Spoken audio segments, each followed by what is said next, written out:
Sveiki, aš esu Viečiūnų pagrindinės mokyklos bibliotekos vedėja Laima Vitkauskienė. Mokykloje dirbu 24 metus, bibliotekoje šiek tiek mažiau. Mano darbo laikas nuo 8 iki 17 valandos. Mokyklos biblioteka yra švietimo, kultūros ir informacijos centras. Čia vyksta pamokos, renginiai, čia mokytojai ir mokiniai leidžia laisvalaikį. Mokyklos biblioteka dalyvauja projekte Bendrojo lavinimo mokyklų bibliotekų modernizavimas. Šio projekto dėka mokyklos biblioteka atnaujinta baldais ir įranga.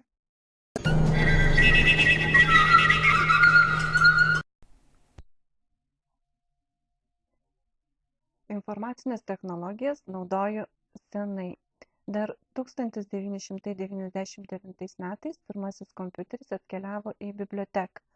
Su mokyklos direktoriumi pateikiau projektą Atviros Lietuvos fondui kaimo mokyklų bibliotekų modernizavimas. Šiandien be kompiuterio neįsivaizduoju savo darbo.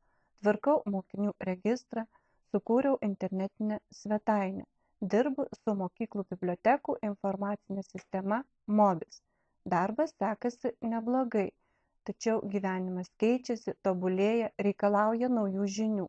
Manau, tokių žinių aš įgysiu šiuose kursuose.